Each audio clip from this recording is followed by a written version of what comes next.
Welcome to WorldWise Studio, where the world's biggest ideas become surprisingly simple.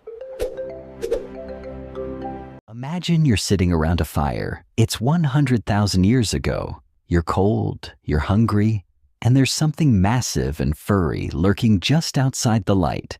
You want to warn your buddy across the fire, so you do what any modern human would do. You open your mouth and absolutely nothing comes out. Because here's the thing nobody talks about. There was a time, a real, documented, scientifically verified time when human beings could not speak, not a single word, not a grunt that meant anything, just biological silence. And the question of how we went from that, from a creature staring blankly at a mammoth, to a species that invented podcast drama, political debates, and the phrase, "I'm fine when we are clearly not fine." That question is one of the most insane mysteries in all of science, and we're going to go through it today. Let's start with the problem. Unlike bones, unlike tools, unlike cave paintings, language leaves no physical trace. You cannot dig up a fossil and find a sentence. You cannot carbon date a conversation. Language is made of air, and air does not preserve well over geological timescales. So, scientists studying the origin of speech are essentially forensic linguists, piecing together an ancient puzzle from whatever fragments they can find: skull shapes, hyoid bones, genetic mutations, cave art, and a lot of educated guessing. And the educated guesses are extraordinary. The first thing we need to get straight is what exactly is language? Because before humans had real language, we almost certainly had something.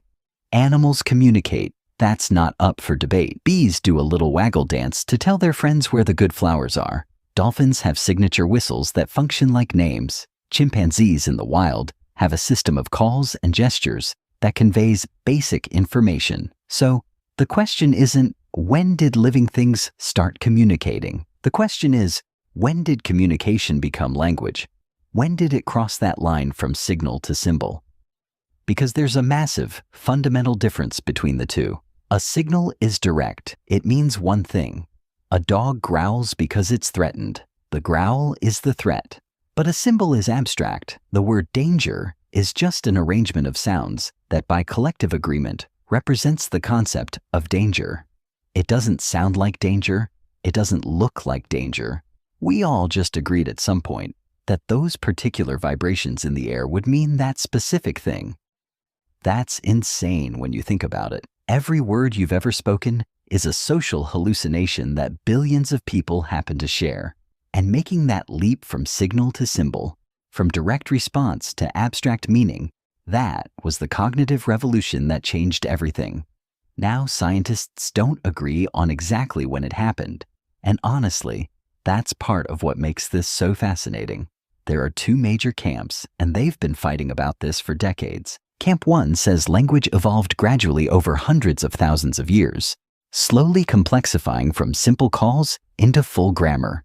This is the continuity hypothesis, and its supporters point to our evolutionary relatives, chimps, bonobos, gorillas, who already show rudimentary symbolic thinking. They can learn signs, they can combine symbols in new ways. They seem to understand that things have names. So maybe language is just the endpoint of a very long road that started way, way back. Camp 2 says something very different. They say there was a moment, a specific leap, probably somewhere between 100,000 and 50,000 years ago, when something clicked in the human brain. Some mutation, or some threshold of brain complexity that suddenly unlocked full recursive syntax, the ability to embed ideas inside other ideas. The man who I think knows the woman who lost the dog. That kind of complexity. Sentences inside sentences. And before that moment, there was nothing even close. This is the discontinuity hypothesis. And if it's right, then language didn't grow, it erupted. The truth is probably somewhere in between, and it involves several different pieces coming together at different times. Let's talk about the body first, because language isn't just a mental thing. It's a physical one. To produce the range of sounds that make up human speech, you need a very specific anatomy. And for most of evolutionary history, our ancestors didn't have it. The key structure is the larynx, your voice box, and more specifically, its position in the throat. In most mammals, including our closest relatives, the chimpanzees, the larynx sits high in the throat. This is actually useful for them. It means they can breathe and swallow at the same time, which reduces the risk of choking. Practical, efficient, but it severely limits the range of sounds they can produce. In humans, the larynx is positioned much lower. This creates a larger resonating chamber, the pharynx, which is what allows us to produce the full range of vowels and consonants that make speech possible. The trade-off: we can choke. We are literally the only mammals that regularly die from inhaling food. Every year, thousands of people choke to death on things like poorly chewed steak or ambitious sandwiches. Evolution looked at the ability to speak and said, yes, worth the risk of dying to a rogue piece of bread. The descent of the larynx likely happened gradually over millions of years, and different species of the genus Homo had it to varying degrees. But here's part. Larynx position isn't preserved in fossils. Soft tissue doesn't fossilize. So, we're back to inference and probability. What does preserve is bone. And there's one bone in particular that gives us clues: the hyoid. The hyoid is a small U-shaped bone in your throat that anchors the muscles used in speaking and swallowing. It's the only bone in the human body that doesn't articulate with any other bone. It just floats in there, held by muscles and tendons. And because of its relationship to the muscles involved in speech, its shape can tell us something about an ancient hominid's vocal capacity. In 1989, a complete hyoid bone was found at a Neanderthal burial site at Kebra Cave in Israel. It was 60,000 years old, and when scientists analyzed its shape, they found something remarkable. It was nearly identical to a modern human hyoid. This was a huge deal. It suggested that Neanderthals, our thick-browed, stocky cousins who lived across Europe and Asia for hundreds of thousands of years, might have had the physical capacity for speech. And then the genetics people showed up, and things got really interesting. In 2002, scientists identified a gene called FOXP2, and it immediately became famous, probably too famous because the press started calling it the language gene, which is a massive oversimplification that made every actual geneticist quietly scream. But the reason it got that nickname is real. Humans with damaged copies of FOXP2 have severe difficulties with speech and language. They struggle to coordinate the fine motor movements needed for speaking. They have trouble with grammar. It's a genuinely debilitating condition. What made the discovery explosive was this: the human version of FOXP2 is different from the version found in every other mammal, including chimpanzees. Mice have FOXP2. Songbirds have FOXP2. Even crocodiles have FOXP2, but the human variant has two specific mutations that don't appear anywhere else in the animal kingdom. Mutations that appear to have undergone strong positive selection, meaning evolution really wanted us to have them. And then researchers tested Neanderthal DNA. They had Neanderthal DNA. They had extracted it from ancient bones. And when they looked at the FOXP2 gene, the Neanderthals had the same human mutations, the same ones, which means Neanderthals and modern humans shared this genetic adaptation for speech. And since both lineages diverged from a common ancestor at least 400,000 years ago, FOXP2 had to have been present in that common ancestor too. Or it evolved independently in both lineages, which would be such a jaw-dropping coincidence that most scientists refuse to believe it. So, here's where that leaves us.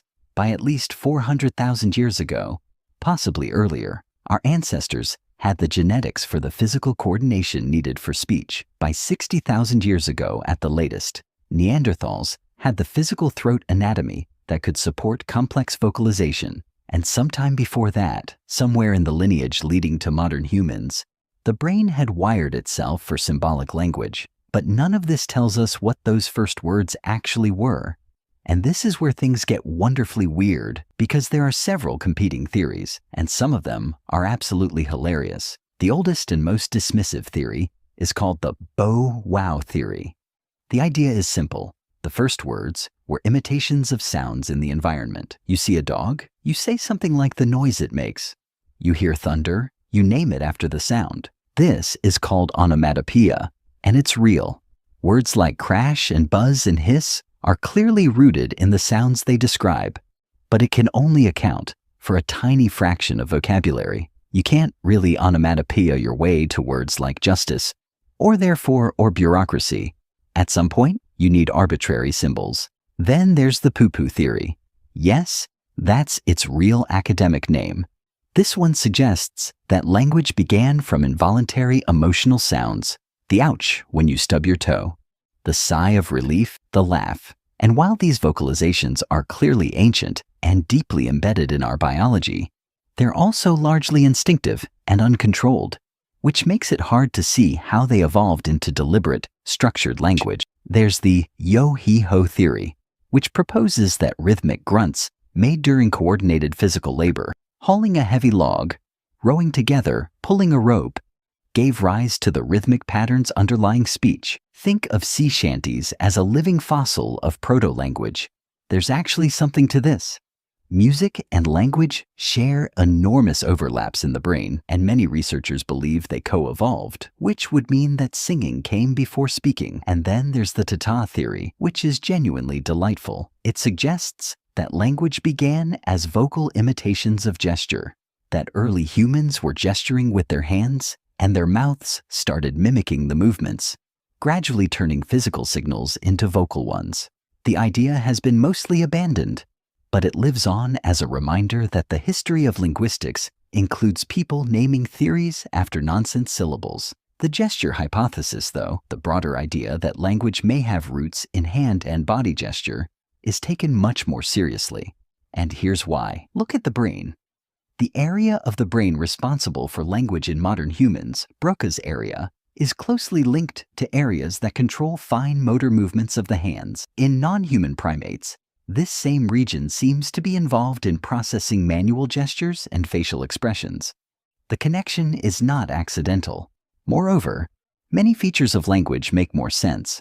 Pointing is arguably the most fundamental linguistic act. It means, attend to that thing over there. And pointing with a finger appears to be unique to humans and possibly great apes in captivity. Chimps in the wild almost never point. Infants learn to point before they learn to speak. There's a powerful argument that language began with the hands and the voice caught up later, which brings us to perhaps the most important and underappreciated part of the whole story, the social brain. You can have the right anatomy. You can have the FOXP2 gene. You can have vocal cords and a low larynx and Broca's area all wired up and ready to go. But none of it matters unless you have the cognitive infrastructure for what language actually requires. Theory of mind. Theory of mind is the ability to understand that other beings have thoughts, beliefs, and intentions that are different from your own. It's the ability to model another mind.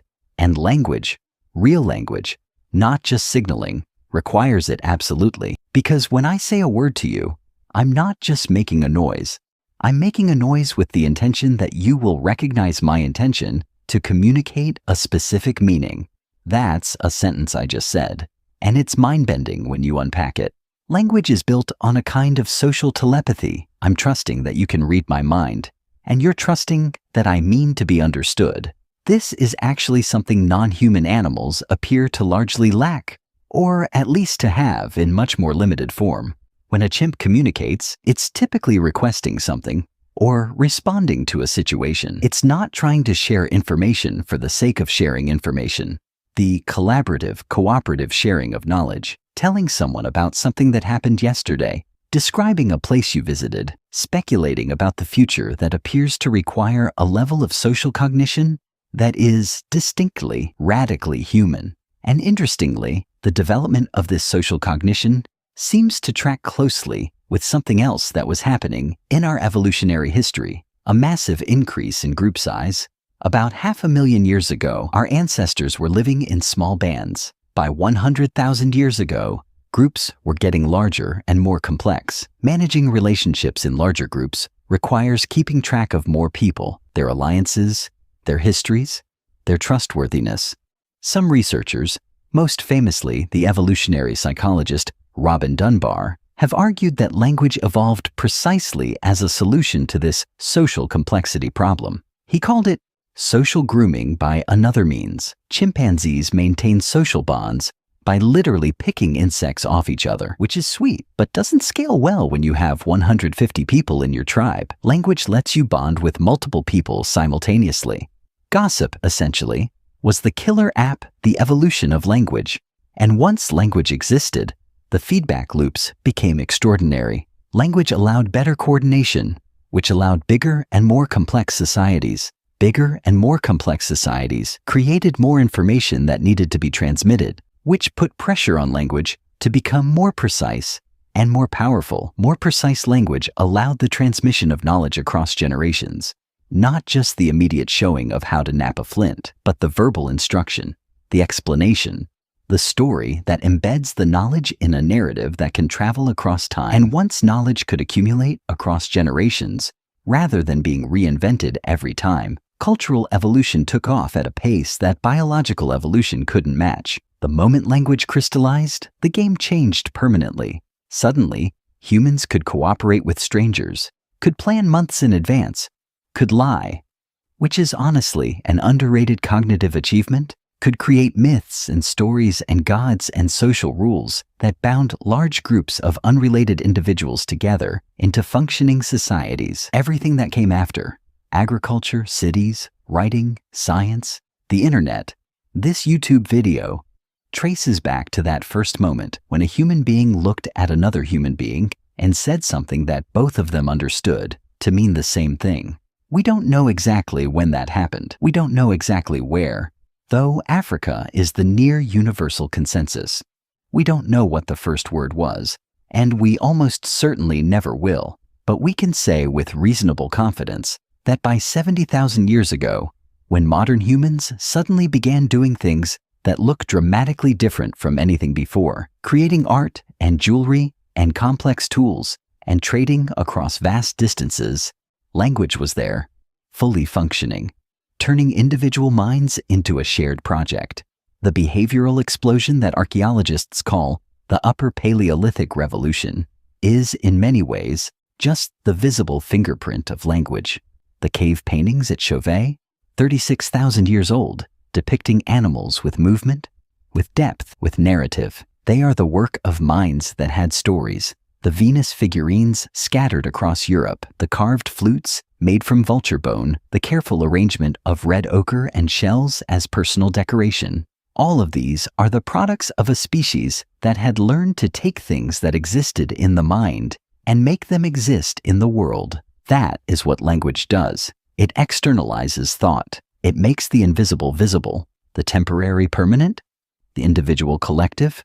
And here's the thing that should genuinely blow your mind.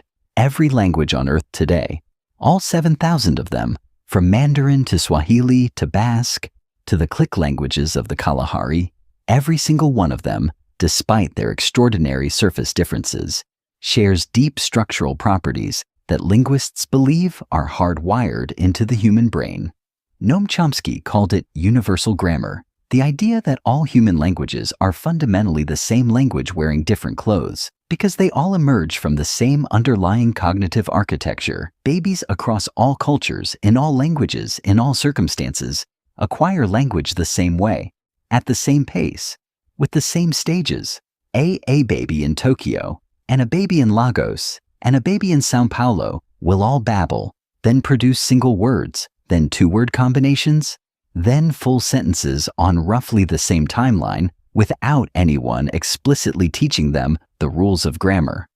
The capacity is in there. It was installed by evolution, and that capacity, that extraordinary, world-altering, species-defining capacity came from a long series of accidents and adaptations and selection pressures acting on bodies and brains over millions of years. A larynx that dropped, a gene that mutated, a brain that wired itself for social complexity, a species that needed to keep track of who owed what to whom around increasingly complicated campfires. All of that so that one day, somewhere in Africa, two human beings could look at each other in the dark, and one of them could say, "Hey, watch out. Something is out there." And the other one could understand. That's the origin of language. That's where everything started. Not with poetry, not with philosophy, not with love songs. Though those came quickly enough. With two people sharing a piece of information that mattered, two minds touching across the dark, which is still, when you think about it, what language is every single time you use it.